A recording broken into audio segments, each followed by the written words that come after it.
Look at this beautiful trout. Bingo. There we go. Yeah, baby.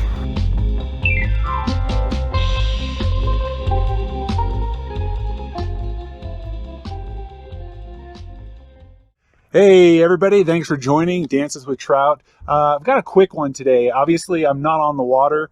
Today it's more of a gear tip. And this is going to be very specific to a new pair of nippers that I've recently just come into possession of. These are the Dr.Slick Cyclone Nippers. Fantastic, $29.95. I have the offset head here, the offset blade. You can get a straight blade where the blade's right here on the tip. They work wonderful. They cut everything. This does it no problem. Braid, mono, the whole 9 yards. Turns out Dr.Slick Cyclone Nippers are really difficult to use with really small flies. I'm talking 16 down, 16, 18, 20, 22, all the way down to 30. You're going to find that the geometry of the blade and the block that's here on the head gets in the way. If you're trying to get in real tight, that block gets in the way. And I gotta say, you can finagle it, but true story, I spent way too much time on the water the first time I used these. Way too much time dealing with something that should take milliseconds. But do not let that stop you, because what I'm about to show you is actually a little hack that's going to help you with this. I'm going to show you, and everything is already included with what you receive when you get these. So you don't have to go out and buy anything or do anything fancy with this. What I'm about to show you is a super easy hack, and will take 2 seconds and problem solved. Easy as that, right? Let's get to it. Okay, thanks for joining me back here at the fly tying desk. When you get your new pair of Dr.Slick nippers, this is how they're going to look. These are the offset again. There's one blade, and there's also one block. So you see on my right, there's a blade, and on my left, your left, it's like a little block. So when they come together, this acts like a guillotine, basically. When you squeeze them together, the blades come together on the little block and snip whatever. Here's where it gets a little ugly though. You're a fly fisher and you're using super small flies. And so here, I've got a size 16. This is just a little size 16, basically a quiltagon. And let me just tell you that I've got a little line here. It's attached with just a single Davy knot. And as you can see, I'm just pulling on it. It's on there. Now, if I was to come in here and I was going to go ahead and cut this, here's where it gets a little dicey. And I hope the camera can see this. Everybody can see it. I'm going to go a little slow with it. But as you can see here, as I get a little close, that block kind of gets in the way of the eye of the hook. The eye of the hook is kind of getting in the way. It's kind of, you really have to kind of angle this bad boy right into the knot, right onto it. And, and like I said, you're taking up a massive amounts of time, on the water, trying to line it up. This is not hard. This should not be rocket science. I should be able to come in here, a pair of nippers, take them all the way up to the knot, snip, and we're done. No fuss on the water. Okay. You're going to get these out of the box just like this. And what's great about these Dr.Slick Cyclone Nippers, they include some other pieces of hardware. Get this out of here. They include, not only do they include a small little wrench, because they have replaceable blades. They have a set of replaceable blades and a set of replaceable screws here. So here, guys, here is the hack. And it's a very simple hack. Okay. If you're a fly fisherman or anybody that uses really small flies, this is what you're going to want to do with these nippers. Okay. My recommendation. So in the little baggie, they provide you another set of blades.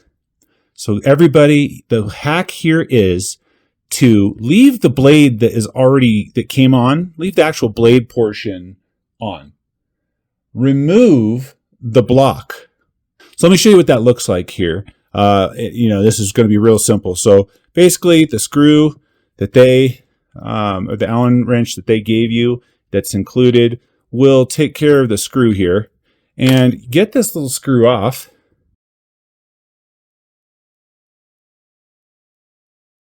What I'm going to do is I'm going to get this little, the new blade portion. So we just took out the block. You don't need that right now.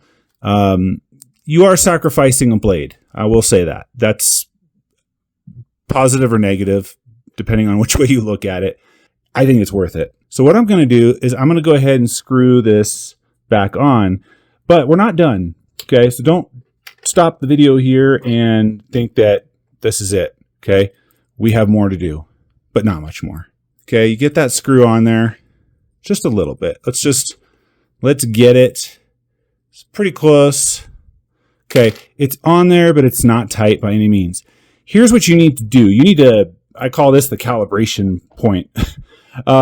These two little blocks need to come together in perfect unity. Okay, so that means when they come together, you really do want them not only touching, but you want them to be perfectly seated. And if you don't put the jaws together, you want them pushing together while you screw the new piece on.